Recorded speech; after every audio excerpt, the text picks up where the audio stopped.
Welcome, everyone, from Ratboy's basement to your portable streaming device. This is From the Vault, a Magic the Gathering podcast. I am your host, Sean Fury, and I am joined by... Ratboy. How's everyone doing today? How are you doing today, my friend? Doing amazing. Yeah? Yes. Good. That's what I like to hear. Some positive energy. Yeah! As you can see, it is just me and Ratboy today. Yep. It will be just me and Ratboy this episode. Hopefully Frank comes back soon. Well, his dog did die. Oh my god! I mean... Damn. Frank doesn't have a dog. No, Frank's dog did not die. Frank is taking the week off, so it's just me and Steve today. But guess what? That's all they need. That's right. Steve, what's going on with you? What's going on in the world of Magic the Gathering with you? Or well... just general life in general? Dominaria officially came out today. So it did. It's exciting. Now all the prices begin to tank on TCG Player. Yeah, that's funny you mentioned that because I was in the store the other day. Yeah. And guys were in front of me. Yeah. Dude goes... Grab my big gulp. Dude goes, hey, I got these cards. I wanted to see what I can get for them. Were they the new ones? They must have been from Dominaria. Yeah. I don't know what cards they were. Guy goes, yeah, I want to see what I can get for these.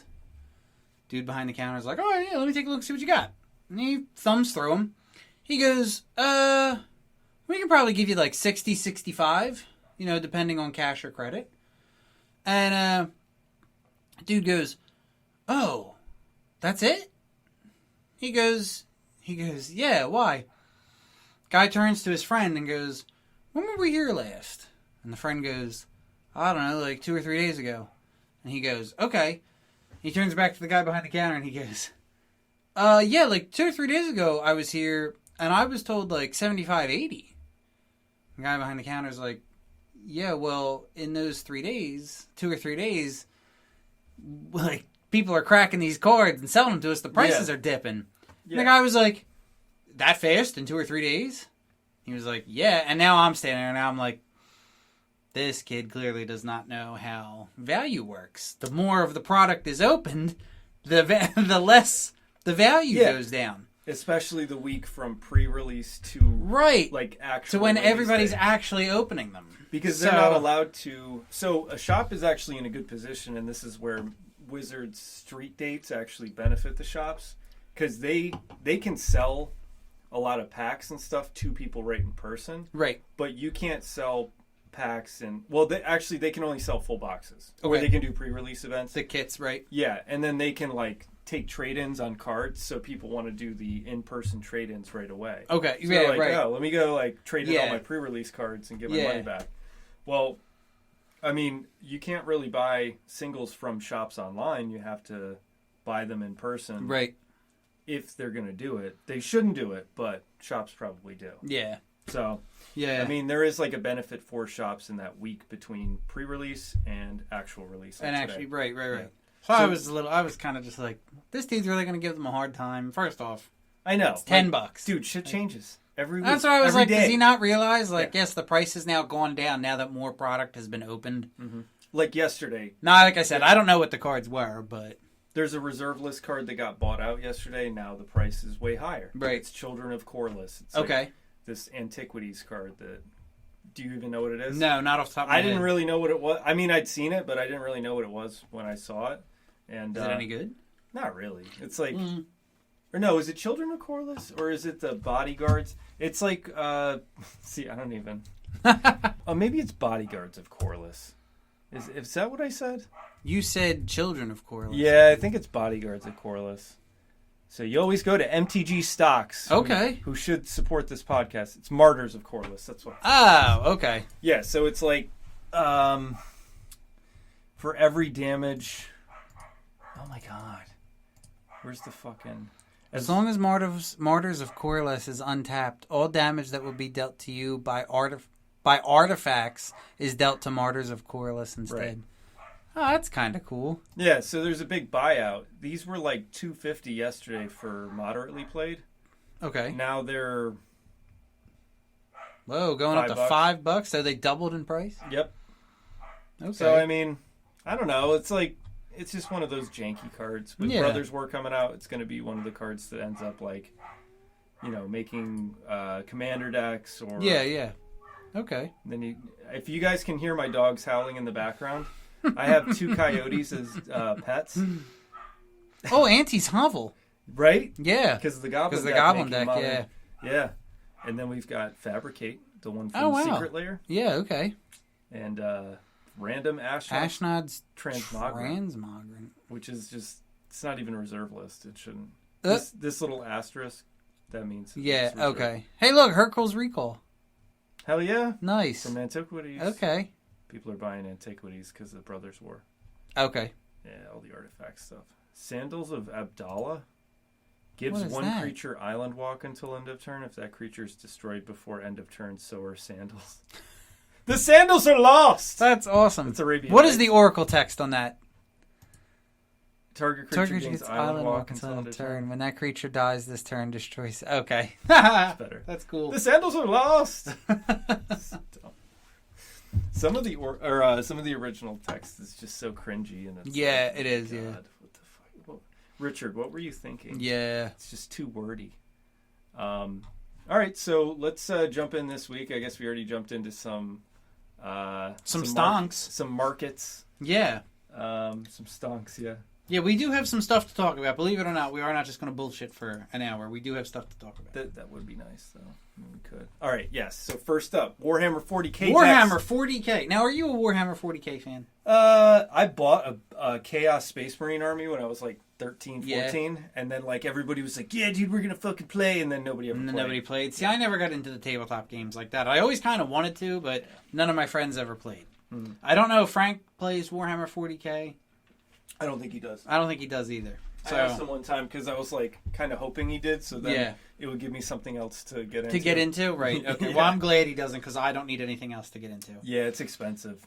But so they're going to be doing this crossover of Warhammer 40K and Magic the Gathering? Yep. They have premium decks and regular decks. They're just commander decks.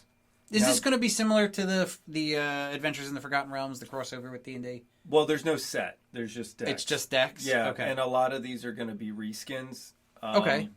I'm not positive if all of them are, but I think it's mostly going to be reskins. Okay. So they're going to have Surge Foil treatment, which is like some of the older treatments for cards, like in dual decks. Right. It's kind of a shitty treatment, honestly. Is it really? Yeah, I don't like it. Here, I'll pull it up. Surge Foil treatment MTG. So you can buy the premium decks for Warhammer 40K. And yeah, so what exactly is surge foiling? So it's kind of like these... That's... You know that? Like that old treatment that they had? That was like the From the Vault series. Yes, yeah. From the Vault Legends, From the Vault Dragons. How did you feel about it? I only bought From the Vault Dragons and I didn't really like it. The foiling, the set was okay, but the foiling was... I'm not a fan. Speaking of that, not to get off track, but I purchased From the Vault Dragons, right? Mm-hmm. And when I was moving houses, I brought all my Magic the Gathering cards with me, and when I got to my new place, I was missing pieces from my From the Vault Dragons, and I didn't know what happened. So I reached out to Wizards, and I said, hey, I spent a lot of money on this. I don't know what happened. Yeah. Like, is there anything, like, you can do? I don't know if somebody stole my stuff. Like, I don't know what happened. Because we had a lot of people coming, like, in and out. Anyway, they wrote me back, and they sent me a box, and they were like, sorry, there's nothing we can do. We're sorry to hear about your From the Vault Dragons. There's nothing we can do, but here, have this. And it was the what was it, Fire and Lightning premium deck. Nice. Yeah, I was like, all right, this is cool. They gave you something for free. Yeah, believe it? Good. Yeah. That was you gotta complain, cool. dude. Yeah. We were just talking about that. Yeah, like you just gotta complain. I am upset. So that just made me think of that. I just ordered this Blue Yeti microphone for podcast. Check out our new microphone. Yeah. And I ordered it from Amazon this morning at like 4 a.m. because my stupid ass dog wakes me up at 4 a.m. And then you just gotta look at it. I do the same thing. 10 a.m. Now I'm gonna to look 3 p.m. delivery, and then I get home and I'm like, there's no Amazon package on my doorstep at 6 o'clock. So I drove down to GameStop, canceled my Amazon order. I'm about to get a $10 gift card. Hell yeah. Yep. Come on, Bezos. You got to do better than that. All you got to do is complain. Yeah. Get free stuff. All right, so we got 4 decks. And then. So these are going to be foiled like the From the Vault series? Yeah, the premium one is. So I mean, it's like $450 for 4 decks, $450, and then it's normal prices for the regular ones, non-foil. Okay. I think you do get Surge foiled for just the commanders in the regular one. Okay. But the whole deck is Surge foil for the premium one. Okay. So, I mean, there is something to say that the example that we saw with Sol Ring, right, might be highly sought after because it's like a Warhammer. It's like the best version of the into Warhammer. Okay. Yeah, because they used a lot of cool Warhammer art. I guess that's cool. Yeah.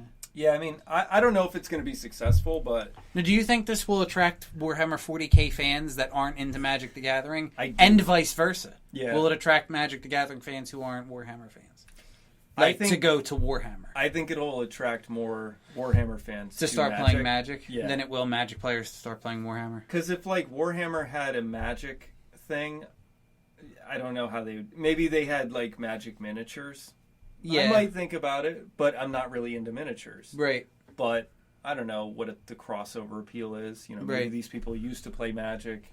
Usually, it's like, you know, white guys with excess money, I would assume. It's just like, real nice. These things are so fucking expensive. They are very expensive. I mean, I've never really seen, other than back home at my local shop, anybody playing Warhammer 40K. Yeah. It takes like... It costs $40K to start playing. Yeah, dude, you gotta have like a big table with the... You have to have the terrain and the miniatures. Mm-hmm. It's really cool, but... Yeah, like Magic's expensive enough. I think it's just like something that, and you need the space where like you got to have like a big basement or something to have a big table like that. Unless you're going to go to like your LGS and play. Well, yeah, and if they do have the tables and terrain, that's great. Right.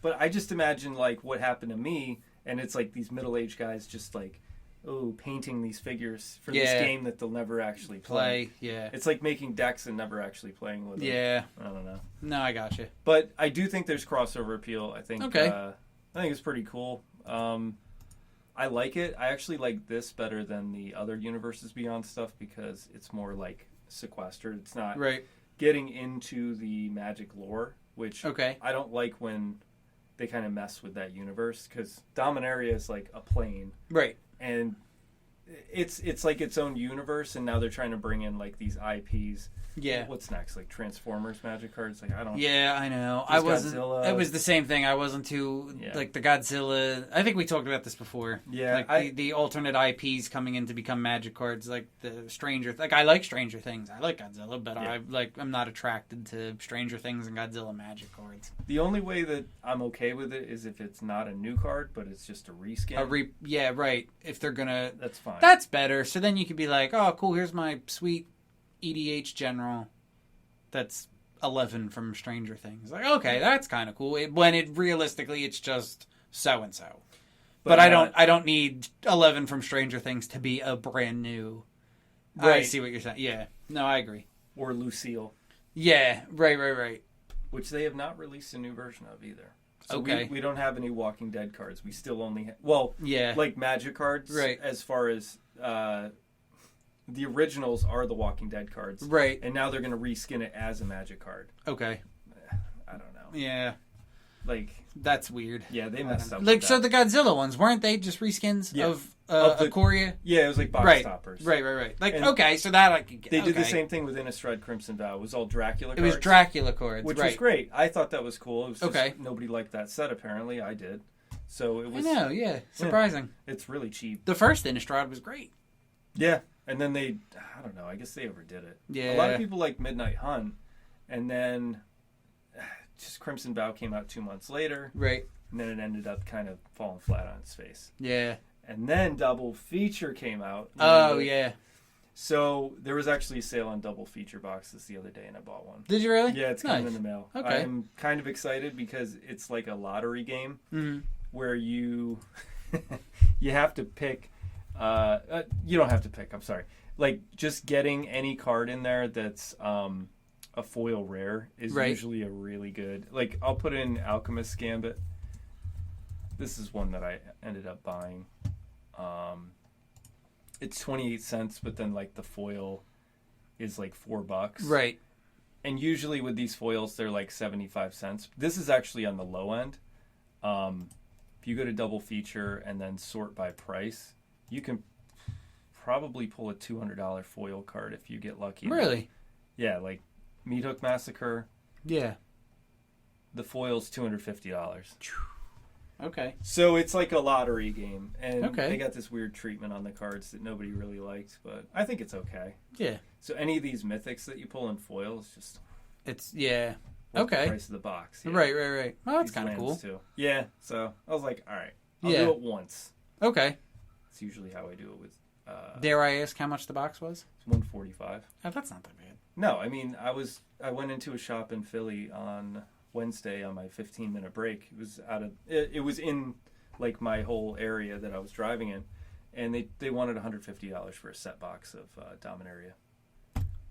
And I'm like, I'm not paying that. I'm sorry. I don't blame you. It was Tuesday because I came over and played EDH that night. Right. And I bought a EDH card that I forgot in my glove box. It was like $3.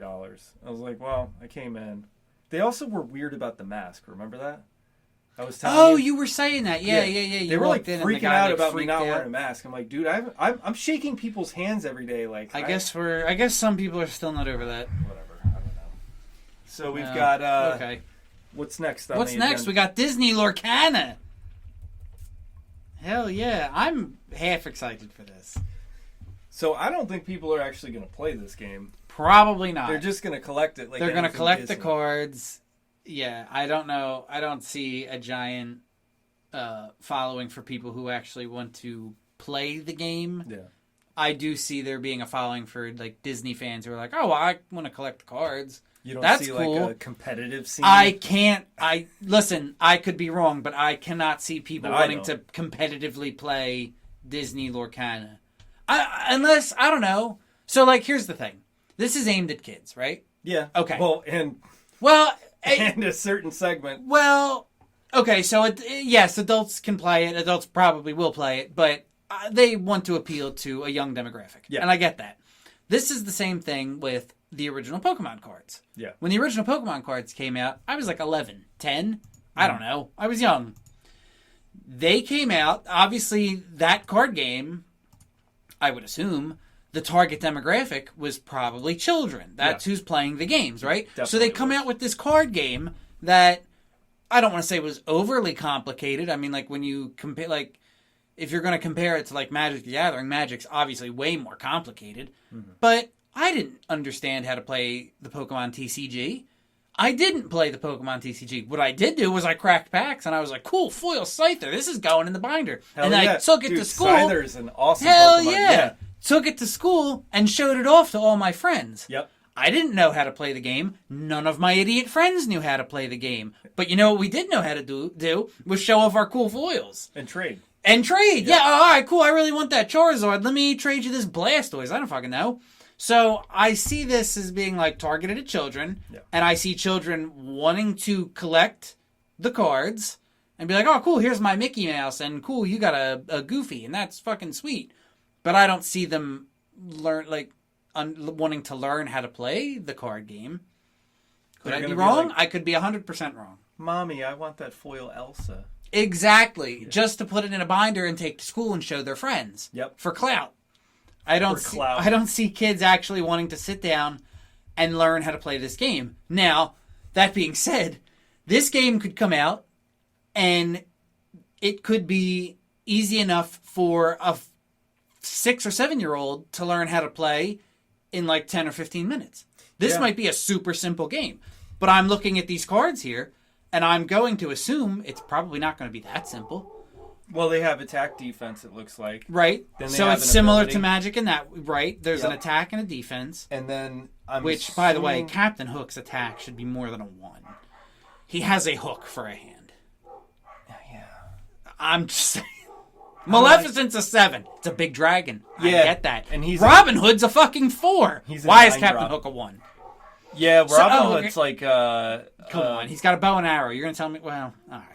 Look, his ability is Feed the Poor. When you play this character, if an opponent has more cards in their hand than you, draw a card. Oh, he's a value engine. When you play this character, if an opponent has more cards in their hand than you, draw a card. Imagine that on, like, a Magic the Gathering card. Oh, that's good for... That'd be sweet. When you play this card, if an opponent has more cards in hand than you, draw a card. Okay, cool. Frank, it would be a lot cooler if he was a 4-mana 4/4. Right, so... He's a 6-mana 4/4. Robin Hood... So, so that's their casting cost. Yeah, then. Okay. Yeah, left.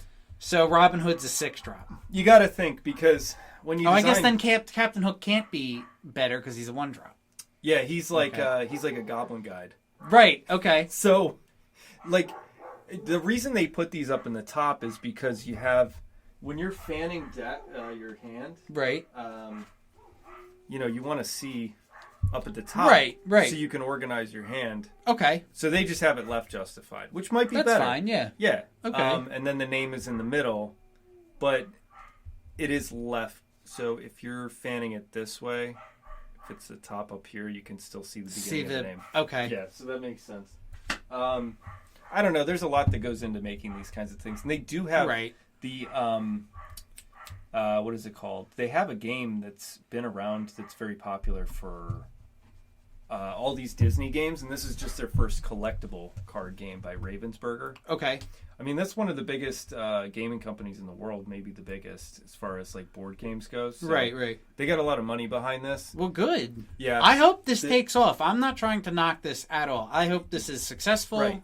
I hope you know what? This could be a great bridge for kids to learn card games. That's exactly what I was thinking. So right, like this might be a great way to start. I used to play a little bit of Pokemon, right. but I played Pokemon after Magic. Okay. So playing Pokemon after Magic was like not cool. No, right. It just wasn't as good. No, it's not. Wasn't as cool. Like, it cool. should go the other way. Right. Yeah. It should go Pokemon then Magic. Right. So yeah, you're right. Maybe this is a good bridge to other card games. The art's really nice. Yeah, it is. And there will probably be really collectible ones. Now, I'm sure. Like this one, the Mickey Mouse. Yeah. I was reading the article. They are only releasing this at the convention. At the Expo, D23? Yeah, so you can only get it if you go there. And then otherwise... Well, then he's probably already going to be an expensive card. Yeah, exactly. It's already difficult enough, I would assume, to get into D23. But so that's kind of cool. This is a card that's like got the art from some old 1940s thing. Right. It's not even like what kid is actually going to know what this is? That's what I'm saying about that's this true. Appeals to a certain type of collector. Right. Right. But they can bridge. They can get different segments of the whole collector market, and people who like Disney will just collect like everything Disney, or maybe they're just obsessed with Robin Hood and they like need the Robin Hood cards. Just like Robin Hood, right? Or they love Peter Pan and they just need the Peter Pan cards. So, like to that extent, like I really like Marvel. Mm-hmm. So if they start releasing Marvel cards, like I love Disney. Don't get me wrong, I'm a big Disney nerd, but I'm not going to start buying these cards. I don't have an interest in playing this game, but that's just me. But if they release like a Marvel set, that might tempt me to purchase some because I really like Marvel. So like what you're saying, like people who just like Robin Hood, it'll appeal to people who who aren't like, oh, I'm huge on Disney, but I do really like Robin Hood. But so they'll want to buy the Robin They cards. do have a Marvel card game. They do. Have you ever? No, I've never played it. I mean, I used to get them when I was a kid. Like, they've had so many iterations over the years. Yeah. They just can't get it right. No, that's the thing. Remember HeroClix? I do remember HeroClix. Yeah, those were fucking cool. But, like, a Marvel version of this, like, I'm just going to assume that Disney knows what they're doing. Mm-hmm. And this will probably be half successful. So, if they do, like, a Marvel or Star Wars version of this, because now those are IPs they can use on their cards, then it might be a fun game. Yeah, if they can get people like... But I guess they're not going to come out with that right out the gate. Yeah. They'll probably hook them with the Elsa. Yeah, Hook them with the Elsa. Get them in with the classic characters and then come out with the Tangled. With all these Moana. Yeah. Yeah, hook them with those new ones. So, before we move on, I just want to say this. This is Disney's answer to Magic the Gathering. That's what Polygon says. So that's a very weird statement because... Does Disney really feel threatened by Magic the Gathering? No, but they probably want to buy Hasbro, and this is their attempt to like kind of shore themselves up and then just buy Hasbro. I know they could just buy. I don't understand that tagline. Disney's answer to Magic the Gathering. Like I don't see Disney execs sitting down at a table. What's the topic of the day today? Well, it's Magic the Gathering. God damn it, pal. I don't know why I'm doing Vince McMahon. I apologize. God damn it, pal. How are we going to compete with Wizards of the Coast? Well, brother, I'm telling you, we need to take on this Magic the Gathering. I don't think that conversation happened. They probably don't know what Magic the Gathering is. So I don't really see this as like, we need to answer the Magic the Gathering situation. No. So, I don't know. That was just a strange thing I read. It's fucking clickbait. It's gotta be. Yeah, I don't see it either. Like, that's just them saying, like... I don't think... You like Magic the Gathering? Yeah. Check this out, man. Yeah. Yeah, like, alright, I don't think Disney needs Magic the Gathering shout-outs to get people to click. No, right. But it's, I mean, if anything, it's more towards Pokemon. So I would, yes, because Pokemon is geared towards children. This is geared more towards children. This is clearly geared towards children. Yes. So, and we could be completely wrong. This might sweep with adults who we start getting Star City Lorcana. Could. Hey, only time will tell. I'm gonna stick with sorcery because that is a true answer to Magic the Gathering. See, that makes sense though. It's like very similar.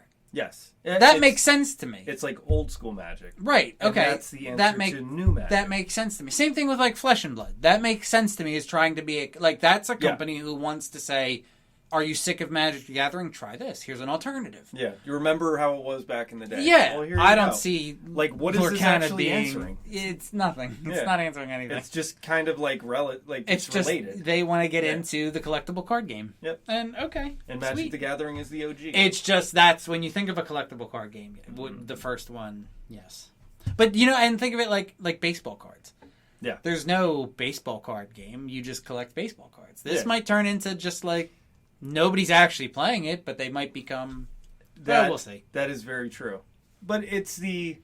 kind of like Pokemon, because not a lot of people play Pokemon. They just collect it. Right. So, but the idea that you could play it is right, yeah. So it's like more than... Yeah. And if you want to play it, you can. Yep. Okay. All right. Moving on. What else we got? We got... Oh, breaking news. Breaking news. Whoa, this just in. Arena has a bug that shuts the game down when interacting with certain cards. Well, it's a good thing I don't play Arena. So that's why I wanted to talk about this. Okay. So why don't you play Arena? I can't get into Arena. Like, is it the wild cards? I tried. You know what it feels like to me? Do you remember the Magic the Gathering games that came out? Yes. For like Xbox 360? You mean the ones that I played once and I was like, this fucking sucks? Sucks. Yes, that's what it reminds me of. Like, if I want to play Magic the Gathering on a computer, I'll just play Moto. Okay. Now, if Moto didn't exist, and see, maybe that's the thing. If Moto didn't exist and Arena was the go-to game, I'd probably be into Arena, but... Well, they wish that's how it was. I'm sure they do, because they dump all their resources and assets into making Arena look wonderful, while Moto looks like it's from 1992. Yes, it does. It's as basic comes. Well, I think... Weren't we just talking about, I guess it's not a bug, but with Moto, if you pitch a card... Oh, it'll end up on the top? Yeah. Weren't we just talking about that? Yeah. Okay. It's like a known bug. Or, like, I don't know why in their algorithm this happens. But, yeah, when you pitch a card to, like, brainstorm. Right. And then shuffle it using a fetch. Yeah. And then, like, basically reset the top of your deck. Right. You'll draw it. You're known to draw and that it's, card. like, weird. Yeah. I don't know why it does that. That's strange. I mean, the bugs in Arena are... Yeah, so what's this Arena bug? So, I mean, this... I said breaking news... in our show notes, just as like a facetious, like, oh, this is crazy, it never happened. It's breaking. Yeah. Fresh off the presses. Every time they release a new set, that whole day the fucking system's down. So they can't even have a successful set release. And then they have these... Shame. Yeah, and then they have a mobile client, which is nice. You can't play Moto on your mobile phone. Right, you can't. So you can't take a shit and play Magic. I wish you... Well, you can if you have a laptop. You can, but not in the bathroom at work. Right, that's true. Like, take an That's very true, yeah. Extra long 15. You're right. Like, oh shit, I'm playing Control. It is cool that you can play Arena on your tablet or your phone. You can't do that with Moto. That's true. But here's the thing, like, you can't ghost your cards. So if you get a card using... the wild card system. Okay. And just in case anybody doesn't know, like, what you do is you open packs, you play games, you get these cards, and once you get 4 of a card, then you start to get wild cards on top of it. Okay. Then you can use those wild cards to redeem for any card. But you can't turn a card that you've redeemed back into a wild card. You can't ghost it. Okay. So you're stuck with the card. So if they ban a card, they will give you like wild cards back. Like when Uro got banned, everybody got wild cards for their Uros. Okay. But it's just the fact that like if you get a deck like in paper, you could still sell the pieces off of a deck once one piece is banned. But if in Arena your deck, the best card in it gets banned, like Omnath, right, you're stuck with all the wild cards that you got with the Omnath. Okay. And now you don't have a deck to play it with. Okay, because the Omnath. You can't ghost anything. You can't turn them back into anything. And that feels really bad for people. So people who are really grinding and like, oh yeah, I just want that constructed deck. And then they finally get there, they get the best deck on Arena, then they ban a card. And it's like, well, I don't want to fucking play. Like, why would I play? Yeah. It just took away my deck. I worked really hard for it. Yeah. So, you know, that's one of the problems with Arena in my eyes. Like, I don't even really play constructed. I just like drafting. Yeah. But as far as getting new people involved in the game, you know, people just want to play with like a good graphic user interface. And they're pouring all the resources into Arena, like you're saying. Yeah. They're not really giving anything to Moto. Right. But they are, I guess they're revamping the treasure chest system. I heard that this week. Okay. In Moto. So if you play in tournaments, in like leagues, now they're like improving the drop rates on a lot of the Okay. Good. So, you know, with Arena, it's like you get gems. You can't turn your gems into money. That's another thing I didn't like about Arena. As soon as I fired it up, it's like, oh, you wanna pay to win? No, not really. I don't want to spend $99.99 on 10 million gems. Like that, of course. As soon as you load it up, that's the first fucking thing that flashes in your face. 10 million gems for $99.99. Like, no, fuck off. Fuck off. It's whatever the conversion rate. 20,000. Whatever. And I don't, and I hate, that's the thing I hate about, that's why I don't play mobile games. Yeah. As soon as you load up the game, it's like, oh, hey, it's going to take 3 hours to build the settlement, or we can do it for 99 gems if you pay us $19.99. No, I don't, fuck off. That's not why I'm here. And that's just how I feel about Arena with their fucking, here you go, you want these gems? You can sit there for 12 hours and get fucking grinded out by people better than you, or you can just pay us. No thanks, I'm not interested. Or you can buy packs. You buy gems, okay, and then you use the gems to get the buy packs. Okay. And then the packs are like, you know, 7 cards or 6 cards. One of them's like a rare or a mythic. It's not even like a real pack. It's not. Yeah, I was gonna say, damn, that's it. Okay. I mean, I just draft, so I have so many wild cards. Yeah. And I would say if anybody's watching that hasn't played and is thinking about playing, just draft if you're gonna do it. And you are gonna have to pay, but I've actually been thinking about drafting in Arena or in Moto. Yeah. Because it doesn't cost that much more. It's like 12 tickets. Right. And I could do that and then actually it's like $12. Yeah. $11 for a draft, and then if you win, then you get like a treasure chest and you get stuff back. Nice. Okay. The whole point is to try and go infinite, because in Arena, if you draft and you get 4 wins, you've pretty much gotten your gems back. Okay. You get 5 wins, best out of 7. You get 5 wins, then you get more than what you had, which is 1,600 because it's 1,500 to play. Okay. Anything past that, you're profiting. So it's about consistency, and you could go infinite. Right. But it never happens that way. Yeah. Because they want their money. And of course. They're going to see that you're doing really well, and then they're going to set you up against somebody else who's doing really well. So then you lose. Right. Yes, because they don't have 2 people. The casino needs their money. Exactly. The house always wins. Yes, it does. Yeah. So, anyway, I just wanted to get on that topic because Arena versus Moto is just something that interests me. And, like, Wizards has pretty much said, like, we're done with Moto. We are putting all of our resources into Arena. And then they can't even like release old sets to create old formats in Arena, which people want. That's right. I mean, isn't that the reason you play Moto? Yeah. You want to play Modern, I want to play Modern, right. I want to play Modern online too, so I play Moto. Right. But I don't want to play Alchemy. Do you know what Alchemy is? That like I saw a spoiler for one of the cards a while ago, and it was like perpetually eat shit. Yes, perpetually. Yeah. Yeah, and I was like, what the fuck is this? I didn't understand what it was. Yeah, it's like in any zone, it's like Grist being a 1/1 in a zone. Right. But it's perpetually like your what does that mean? In any zone, doesn't matter. Like it's just for the rest of the game. It's like an emblem. Okay. But that's so strange. I know. It's like a new magic. I don't. Yeah.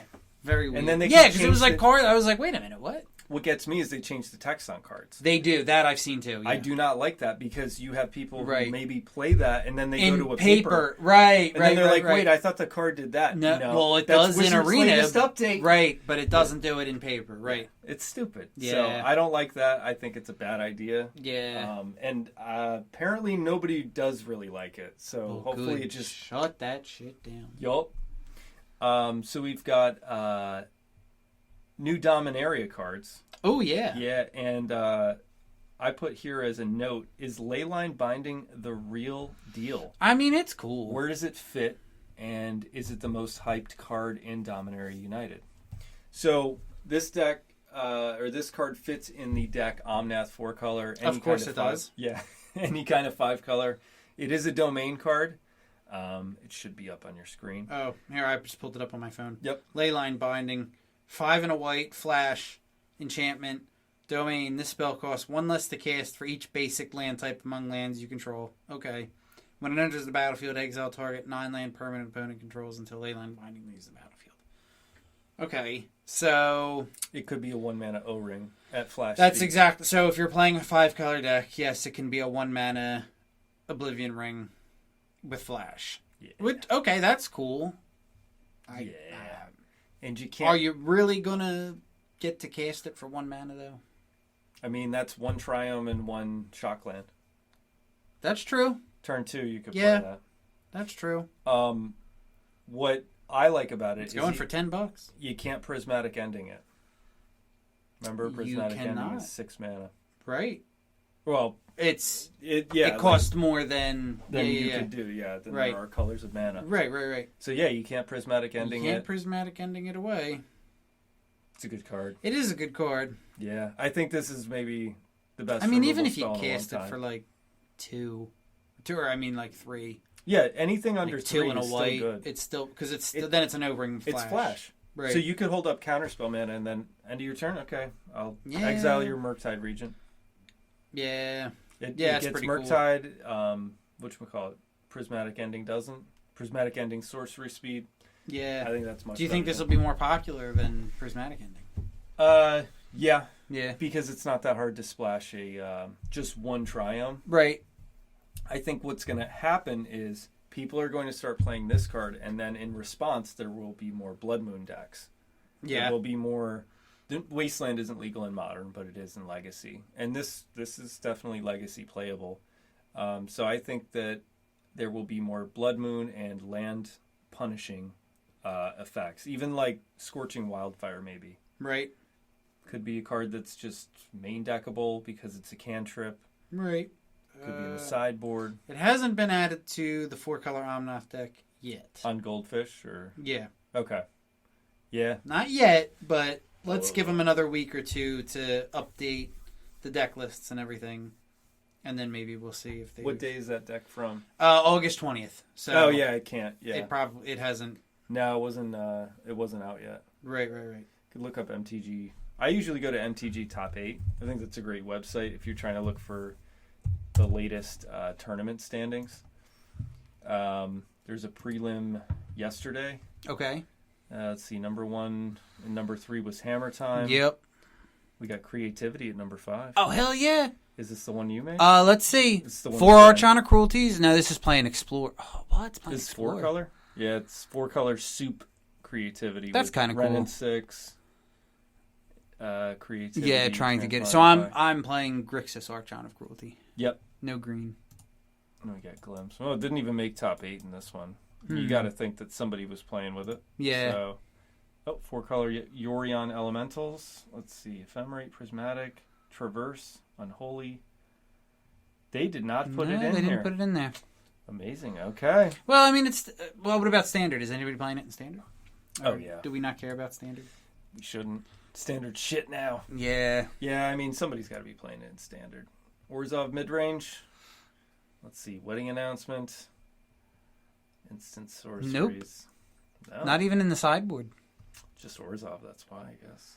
I guess, yeah. Right. Put a Triome in. Yeah. I don't know. Interesting. I mean, it's going for $10, so I don't know. We'll see. Give it another week or 2. Yeah. And then we'll check back. Actually, you should make that a note. Check back in on Leyline Binding. It's a good card. It is. I'm sure somebody will find a use for it. All right. We've got a CEDH set review. Yeah. This is courtesy of Commander's Herald. I think I was looking at this, and I thought this was pretty good. It goes over the best CEDH cards, and Commander is the most popular format. It is. So I wish it wasn't. Why? I like Modern. I like Modern, too. I like Legacy, too. See, I prefer... See, I don't... Okay, I don't really care about cards. CEDH. Yeah. If I want to play competitively, I want to play Modern. Mm-hmm. When I just want to, like, hang out and shoot the shit with the boys, then I want to play EDH. Like, I don't know. I'm not really into, like, competitive EDH play. And I'm sure obviously there's a market for it, and that's cool, but to me, that's like, okay, I worked all day, and now I want to play just a relaxing game of Magic. So we'll just play EDH. I don't know. That's just me. If I want to get like competitive and try to win, I'd rather play Modern. I'm more into the competitive stuff. Yeah. Yes, you are. Yeah. So CEDH, it's like the natural progression of a lot of people playing a format. Now you're going to get competitive about it. Right. So number one here, we're just going in color order. Yeah. These aren't temporary lockdown. Yeah, remember that's that? a sweet card. Yeah. So that's good against like a bunch of, you could get treasures out of the way. Yep. Each non-land permanent 2 or less. Right. Just a great board wipe on turn 3. Yep. You got this. I got that too. Sarah Paragon. So I got that foil. I got a foil temporary lockdown. Oh, you and did? I did. I got 2. I got a regular one and a foil one. Nice. And then I did pull the Sarah Paragon. That's pretty sweet. It's like a $17 card. Is it really? Yeah. Wow. I know. Then you got this is one of my favorites. Sphinx, the Defiler of Dreams. It's like the blue. I have that one too. Wow. It's a good card. Yeah, it is go. Yeah, that's sweet. Then we got Micromancer. I did not get Micromancer. Or really? Did I? I don't know. It's uncommon. Oh, then maybe I did. Yeah, you probably got one. Okay. At least. Well, that's a good brickable target. Yeah. Brick is like 50 or more. Right. Spend a little bit of money on this, 22 cents. Let's go over to not Card Kingdom. Let's go over to TCG Player. Foil's 48 cents. Ooh. And you could get a big old stack of them for probably 25 cents each. Okay. Pretty good. I mean, I think it'll be a few dollars in the future. Yeah, you think so? Any instant or sorcery for value 1. Yeah. No 0. No, right. It has to be 1. Has to cost 1. Right. You got Vesuvian. That pulled that too. Yeah, I know. Yeah, that's a good one too. Yeah, it is sweet. This is what, $8 now? Yeah. $7.71. They just keep going down. Yeah, they just keep going Release down. Day's beautiful. I never should have bought as many cards on pre-order. Don't buy pre-order, okay? The only card I bought on pre-order that went up was Leyline Binding. Yeah. Because I saw people on the Discord that I'm in, they were just buying it. I'm like, well, better get in there. We got Activated Sleeper. I pulled him too. You pulled him? He's a commander card. Yeah, nice. Activated Sleeper. That's sweet. We got Cut Down. You know that whole box I bought, I only got 1 cut down. I got 5 total. Out of the packs that I got for the pre-release and the set booster box, I got including 5 I didn't get a single cut down in the pre-release kit. I got 1 in that entire booster box. Yeah, I got a ton of cut downs. Nice. Well, you don't really want more than 3. Yeah, I'd like more than 1. Yeah. I would. Do you want me to buy you one? No, I don't need. I'm going to do an order. Are you? Well, see, because I'm still in that transitional stage of, do I like this more than Fatal Push? Well, why don't you just get 2 and then you just do 2 and 2 and then you just right, because I'm playing 2 Fatal Push in my list now. Yeah. It's 2 Fatal Push and 3 Lightning Bolts solely to deal with a turn 1 Ragavan. Okay. But do I like the cut down more than the Fatal Push? Maybe. I think they both serve their purpose. I mean, they'll both take care of the turn 1 Ragavan. That's fine. Right. But, like, if I'm not going up against the Ragavan deck and I have 2 Fatal Push, like, what can Fatal Push hit without the Revolt? Like, if I, like... 2 or less. So it's 2 or less. So, off the top of my head, Darcy, Death Shadow. Yep. But then there's other threats. Neither one can hit Murktide. Neither one can hit Murktide. Neither one can hit Omnath. Neither one can hit... No. No. Fatal Push can hit Omnath. Fatal Push Revolt can hit Omnath. Cut down. Oh, and they can both hit Urza. Urza's a 1/4, right? Yep. So that's cut, and then 4. So for 4. That's the thing is with the Revolt. Like, did I crack a fetch? Like, do I have the Revolt? See, that's the thing. Like, I don't know. Cut down. It's just here you go. This is what it does. Fatal push. It's like, well, do you have Revolt or do you not? Well, you could use it as a. You could do treasure. Because if you sack a treasure for mana... If you sack a treasure for mana, you do have Revolt on. So I'm trying to think, like, do I have... I don't have treasures in my deck. Wait, no, that's... I have... I don't have treasures, but I have hard evidence, so I can crack a clue. Yeah, you could crack a clue and then do that. And then I have Revolt. Yeah. I think it all depends. It is. It's situational. You're right. We could sit here and debate all day. That's why I think if you have both, then you could just put the one that you feel would...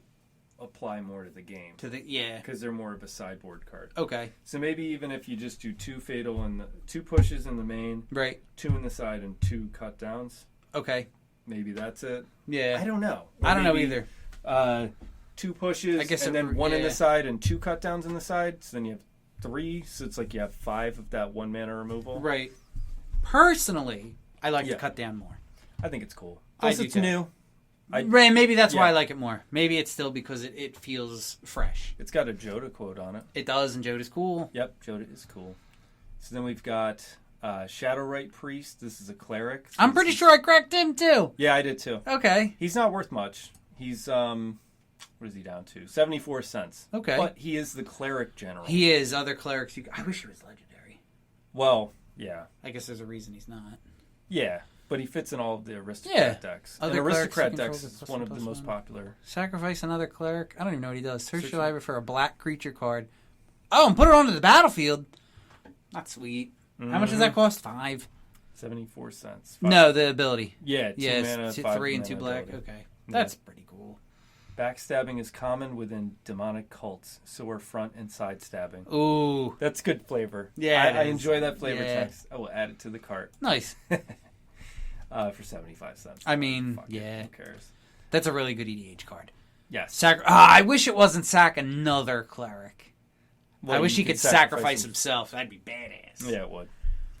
This one I got in Draft Stronghold Arena. Okay, here we go. I don't think I pulled this. Yeah, it's like got kicker green and kicker white. And it's like a little... So every time you kick it, which you can do 1 green and 1 white, you gain 3 life each time it was kicked. Okay. But when it's an enchantment for 2 mana, whenever one or more creatures you control deal combat damage to a player, you may reveal the top card of your library and put it in your hand. You lose life equal to the mana value. So it's Dark Confidant. That's kind of cool, yeah. Okay. So Standard has a Dark Confidant-ish card now. Yep, an enchantment, which is harder to remove. It is much, right, okay. This one I love, Phoenix Chick. Okay. This is 2 mana, or 1 mana for a 1/1 flying haste. Can't block. Whenever you attack with 3 or more creatures, you may pay 2 red. If you do, return Phoenix Chick from your graveyard to the battlefield tapped and attacking with a +1/+1 counter on it. That's really cool. I think this is Is that an uncommon? Yes, I think this is one of the best cards in the set. That's absolutely one of the best cards. Yep. A 1/1 for 1 with flying and haste. Nobody cares that it can block. It can't block because you're not using it to block. Whenever you attack with 3 or more creatures, you can just pay 2 red and bring it back as a 2/2, tapped and attacking. That's really cool. Yep. Now I gotta look and see if I have any of them.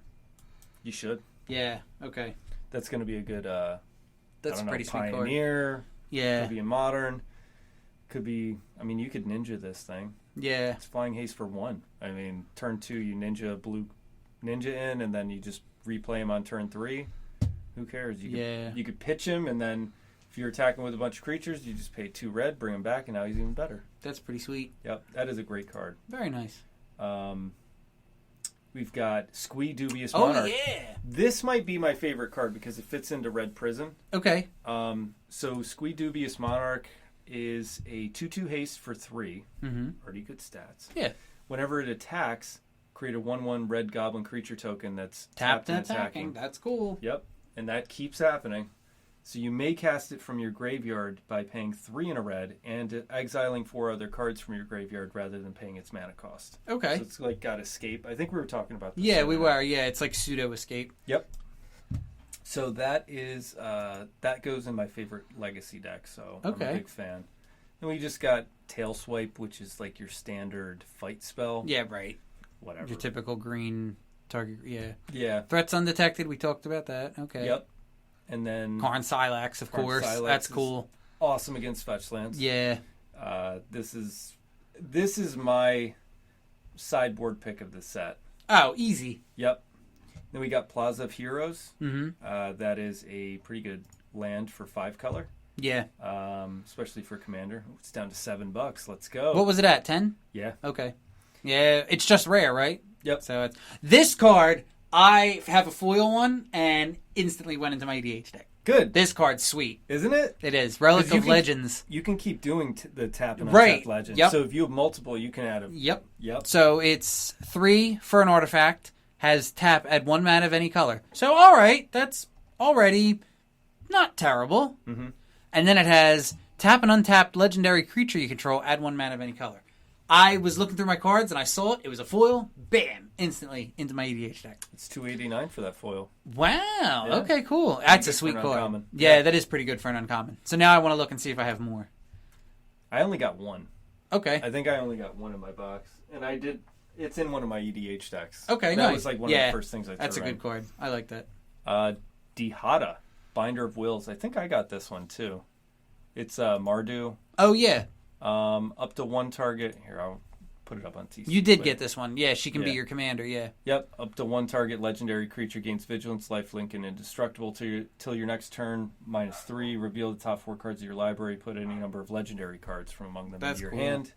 And the rest into your graveyard. Create a treasure token for each card put into your graveyard this way. That's a big plus. Mm-hmm. So not only do you get a card out of the top 4, you get treasure equal to the amount that you didn't pick off the top. Right. So then next turn you can ramp into it. And then ultimate, gain control of all non-land permanents until end of turn. Untap them. They gain haste until end of turn. Nice. Just like, fuck this. I'm attacking everybody except myself. Yeah. It's great. It's like an Emrakul ultimate. So for $4, that's pretty good. yeah, not bad at all for a foil. That's for a foil, yeah. Oh, I forgot to look up Savitri, that dragon thing I got. Oh, today. yeah. Wonder if it's worth anything. Yeah. $7? Yeah, that's pretty good. That goes in my Dragon deck. Yeah. I got cool. 1 pack of Collector's Dominaria today, and it ended up having like that Savitri card from the Commander set. Yeah. All right, then we got Maria, Scholar of Antiquity. Tap an untapped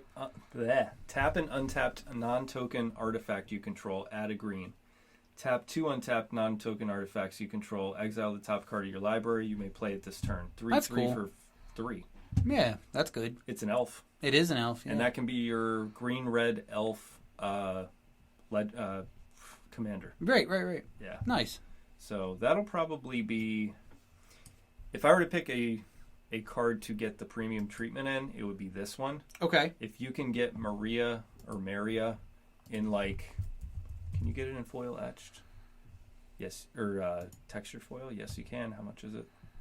$349? That's a fucking steal. I would... Textured foil, that is the hardest version of the card to get. It's Showcase. $350. That is going to be a $10 card. Yeah, you think so? Yep. Okay. Yeah, I can almost be positive about that. That take me to the bank. Don't really. Let's see. We're almost near the end. We have Sten, Paranoid Partisan. This dude, I had him in one of my draft games. Oh, I pulled him too. Yeah, he's cool. Like, he blinks and you can make spells you cast as a chosen type cost 1 less to cast. Oh, so that's cool. You can actually pick anything other than creature or land. Right. So you could do enchantment. You could do sorcery. You could do instant. Okay. And then just you could base do it around too. Right, and then they would all cost 1 less. Yep. That's cool. Just spells of that type. So it's cool because then you can reset it. You can blink him, reset it to whatever type you want now. So you could make it like all Spellslinger, all artifacts. Mm-hmm. Right. That's sweet. Yep. 2-mana commander too. Nice. That's really good. Yep. Then we got Wrath, Weatherlight, Stalwart. Ooh. I got this and that last dude in the same pack? draft. Did you really? In the same draft, and I had them both on the battlefield. It was great. So this one's whenever you cast an instant or sorcery spell, you may tap 2 untapped creatures you control if you do draw a card. That's a cool... You can mix them. if you choose instant or sorcery, and then with this. Mm-hmm. And then so now your instants or sorceries cost 1 less to cast. It has and now whenever effect. You cast one. Yeah. Oh, and it does, yeah. That's cool. They get very nice. +1/+1 in vigilance. And there's a cool blue-white deck you could build. Oh, maybe I'll do that tonight. That's what I did in draft. Nice. I did pretty well. We got Ramses. This is a commander card. This is 2, a blue and a black for 4/4 death touch. Other assassins you control get +1/+1. That's cool. Tribal assassins. Nice. Whenever a player loses the game, if they were attacked this turn by an assassin you controlled, you win the game. That's very cool. Assassins win. Now I want to look up and see how many creature types there are that are assassins. Yeah. Oh, you should. All right. We're getting near the end here. Rona, Shieldred's Faithful. Yeah, got her too. This is the girl who was coming after Karn, I think. Right. Whenever you cast, I had her in the same deck as well. Yeah. I got all these legendary blue creatures. Yeah, yeah. Whenever you cast an instant or sorcery spell, each opponent loses a life. You may cast it from your graveyard by discarding 2 cards in addition to paying any other costs. 3/4 for 4. Decent. I don't think it's as good as the other 2, the blue-white ones. Yeah. No, I like the other ones better, but. We got Bant Commander. Oh yeah, remember this? I got her too. Yeah, Shanna? She's sweet. Yeah, it's mythic. Pay X, draw X cards. X can't be more than the life you gain this turn. Yeah, that's sweet. So right away, she's a 3/3 with lifelink. Mm-hmm. So you gain 3, pay 3, draw 3 cards. Yep. That's cool. So Shanna Purifying in Bant colors, so you'll be drawing cards anyway because you're playing blue. Yep, that's sweet. That's $7.78 for the textured foil. Nice. Because if you're going to have a commander, you got to have the best. It's got to be the best looking one. Yeah, I agree. So again, that's going to be probably $12 to $15 soon. Okay. Maybe it'll come down a little further, but it's more popular than the other one, I guess. That's why it's up near $7.50. Mm-hmm. We've got this black-white vampire dude. Warped Sengir. Yeah, it's a commander card. Okay. So 1 a white and a black, 2/2, flying death touch, lifelink. Like it already. Yep. Just no haste. Okay. Whenever you activate an ability that isn't a mana ability, if life was paid to activate it, you may pay that much life again if you do copy it. That's cool. Yeah, that's combo potential. I like that. Very nice. Yep. It's the right colors for that, too. Yeah. All right, we've got Vohar, Vodalian Desecrator. This is a Phyrexian merfolk wizard. That's a cool creature, too. Uh-huh. This is uncommon. Tap, draw a card, then discard a card. If you discarded an instant or sorcery card this way, each opponent loses a life and you gain a life. Mm-hmm. 2, sacrifice it. You may cast target instant or sorcery card from your graveyard this turn. If that spell would be put into your graveyard, exile it. Instead, activate only as a sorcery. 2 mana commander. Yeah. Yeah. I love low mana cost commanders. Yep. Big ones are cool too, but I like a nice low mana, get your general out right away. So that's all we've got for that's pretty cool. CEDH, this article. Just wanted to go through and get some reactions on it. CEDH is something that's definitely, you can kind of, sprinkle it into your EDH games. Yeah. You don't have to go all full out. But there's definitely elements of CEDH that make it into casual commander. Okay. Very nice. So we've got a metagame shift in Modern. We've got Tribal back. Good. It's cool. Goblins and elves. That's pretty cool. Yep, I love it. Yeah. I love Tribal. So my favorite's Goblins. Okay. Just kidding, it's merfolk. I was going to say, wait a minute, aren't you a fish man? I am a fish man. Yeah. But fish has not placed, and that's disappointing to me from what I saw. Okay. So we got elves in 4th. This deck was MTG top 8 for a MTG Oli. We've got a nice little mix here. We got Elvish Archdruid, Elvish Warmaster, Azuri Renegade Leader. We got these as our elf commanders. And the new one, Leaf Crown Visionary. This is sweet. Yeah. And you can buy this whole deck for less than... You can buy the whole deck off Card Kingdom for $700. For a Modern deck. That's awesome. It hasn't spiked yet. No, that's sweet. What are you paying for? You're paying for the Cavern of Souls. Yep. Okay. Which you could work your way to upgrading that. That's right. 50... You could play a. It's $150. What's the other one? Uncharted Territory. Yep. It's not as good, obviously, but it's like $5 a piece. You're also paying for $20 Horizon canopies. And how many of them does it play? 3. 3? Okay. I'm sure there's something else you could... Yep, that you could substitute. What's the other... There's got to be another green from Modern Horizons.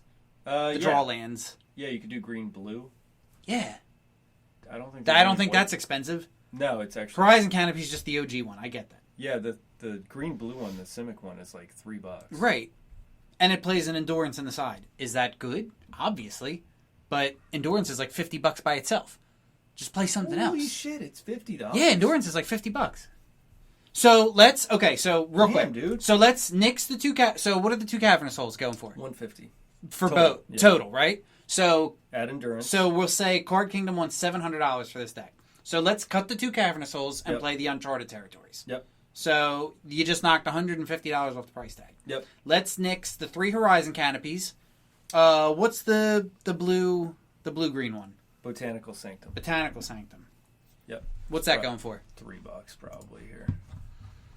I just want to see how much I can hose this deck, like, because I love thinking about how people can get into Modern.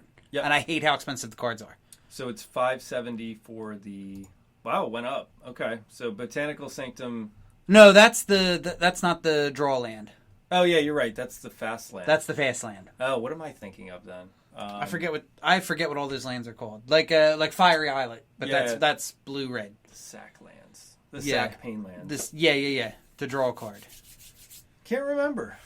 Fiery Islet. Let's look that up. Yeah, and then I know that one off the top of my head. It's that card, but like Fiery Islet's only $10, right? So like, what can the other ones be? Exactly. So we got Steam Vent. It's not in the related. It's not gonna. Cards. Lame. There's Sunbaked Canyon. Sunbaked Canyon. That is 20. That's $20. Oh, see, now that's really okay. So maybe. Sheesh. What's that from? Modern Horizons? Yeah, it should be. Yeah, Modern Horizons 1. The first one. I can search by the set. Yeah. And then I can go by land. By lands. And we will... Oh, that is actually basic lands. Forgot. That's the rarity. Oh. And then you want the card type land up here. There we go. Here we go. All right. There's black... Look, right there. Black-green. It's $4.79. Yep. And that's the one that's in the Yogg deck. That is the one that's in the Yogg deck. The blue-green one isn't even... There it is. It's, right there. It's also $5. Okay, so either one, they're both green. They're both $5. So what's the total for 3 Horizon Canopies? Let's say 45. Okay, so let's nix them and add 3 of either of those. That's 15. Another $30. So there's another $30 knocked off. Yep. Okay, Verdant Catacombs aren't that expensive. Windswept Heaths. I mean, you need the Windswept Heaths. I get that. Well, no, you don't because you're not playing white, right? No, it's just another green fetch land. But so you could play...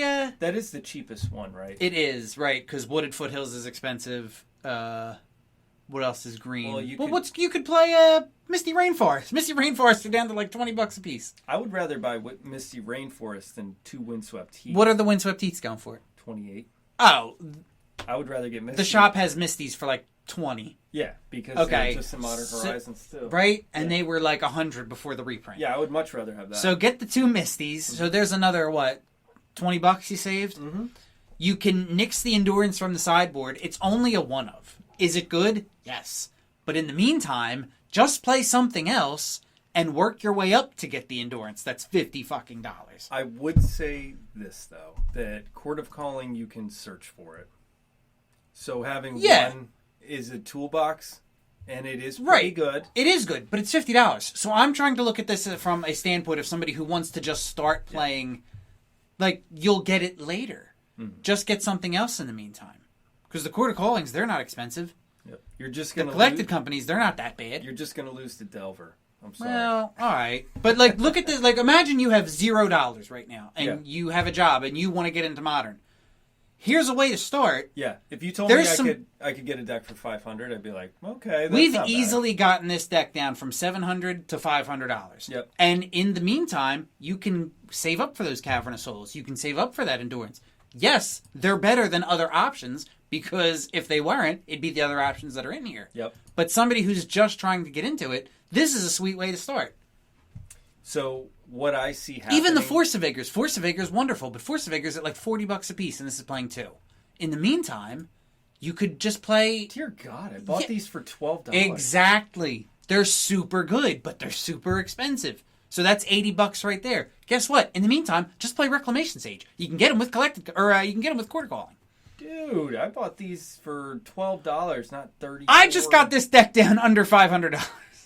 Oh my god. Yeah, man. Yeah, this is when I bought them. No, they were even less than that. Yeah, because it's a year ago with September. Because you can view a year on TCG. Okay. Dude, they were like $12. And what's it going for now? $35. Yep. $34.49. Yep. And that's like the worst version, the foil etched. The foil retro. Yeah. I like it because they don't. No, that's cool. Yeah. But look, right there, there's a way to get into Modern with a top deck. It came in top 8, and you just spent less than $500. So, and when you have the money, you get the endurance, you get the forces, you get the Cavern of Souls. Yep. You can only go up. You just upgrade. Exactly. Yeah. That's sweet. Very nice. So tribal being back, cross tribal, those are the best cards to pick up. Mm-hmm. And those are the Cavern of Souls. Those are the cards that make different decks because they are good with tribal. Like choose a creature type. Right. That creature type. Now, yes, so that will probably increase the value of a Cavern of Souls. So if you're going to get them now. I would say get them now.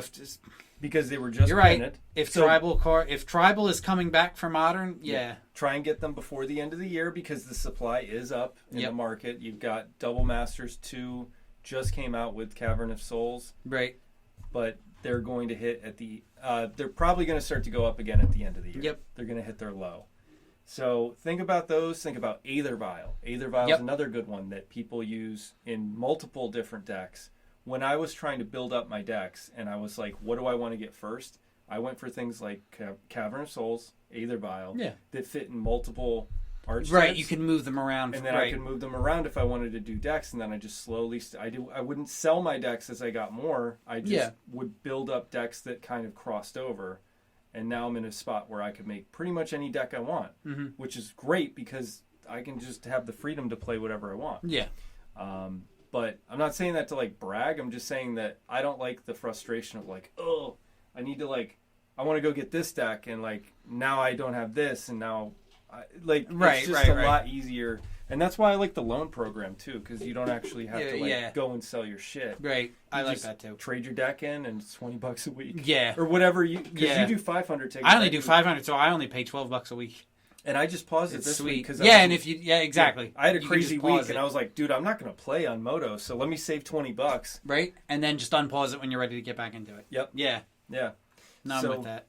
I mean, I've been really happy with the card hoarder thing. I like it. They could subscribe. They could sponsor this podcast. They should. Yeah, they should give us card hoarder is the shit. Yeah. I'm all about it. So if you don't know, what you do is you go on Card Hoarder's website and you create an account. It's very simple, very easy. And then basically you sign up for the loan program.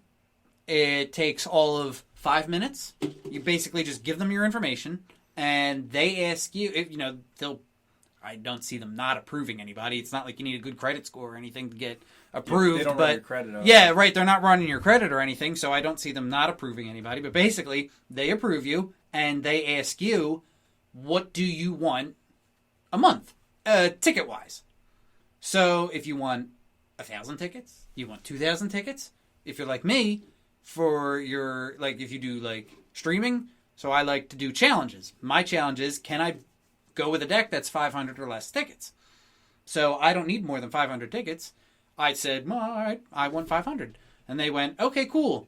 That's $50 a month. You pay every Monday. It's $12.50, and you can then buy from their website. And you just select the loan program as your payment method. And as long as the deck costs under the amount of tickets you have, it's all good. It goes right into your Magic. That you just have Moto running when you do it. Because if not, it takes fucking forever. But as long as Moto's up and running when you select checkout, bam, the trade bot pops up, gives you all your cards. You can keep that deck for as long as you want. There's no expiration date. They never ask for the cards back. They'll just keep charging your account. And like you said, if you think there's going to be a week where you don't play, just pause the account. Yep.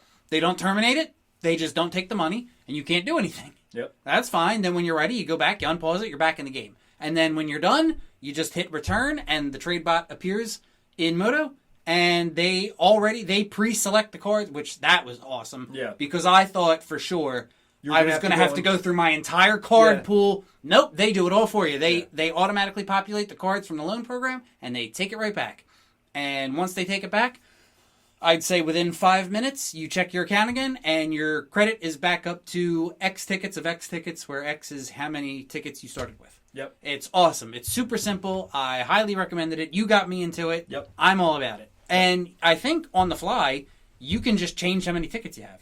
If you want to pay them more, you can just increase it. If you want to pay them less, you just decrease it. When I saw the button to say unpause my account, it was the thing to change the amount of tickets. Change the amount of tickets. Yeah. So I may not need 800, but what I saw from the decks that I wanted to play was they were around 700 something. Yeah. And I was like, well, let me just get 800, but I can take it down. You can take it down. You can take it up. Right. So if you wanted to play a more expensive deck, maybe you up your tickets, and then you can play that expensive deck, and then when you're done, send it back, and then decrease your tickets. Or you can have multiple decks. You could get a pauper deck for 40. That's the other cool thing. You can get as many decks or cards as you want, as long as you stay with under that ticket margin. Yep. So you don't have to trade your modern deck in to get a pauper deck. If you go a little bit over, then you have to and you can get a pauper deck for like 10 tickets. Yeah, I know. So that's pretty sweet. Yeah. I like that. So yes, they should sponsor this podcast because they are awesome, and I cannot say enough good things about them. I think that is especially like gushing. Yes. If you're going to stream, it's a great way to have content.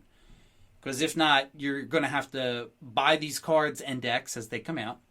And then you end up with fodder that you're like, well, I'm not going to use this anymore. None of these people that I watch, Thraben U, with Bosch and Roll, Epic Storm, and then Aspiring Spike, none of these people buy the cards. No. Nor should they. Why? Why would you? Yeah, because they're switching up their decks. And they have... people request them to play stuff. Exactly. It's the best for streaming content because you would end up playing the same deck 5, 6, 7 weeks in a row, and that's not going to get you anywhere. No. It's wonderful. Very good. All right. You want to wrap us up? Yeah, I think that about does it, right? We've covered everything we were going to cover this week? Believe so. All right. Well, thank you, everyone, for tuning in. I hope you enjoyed this episode.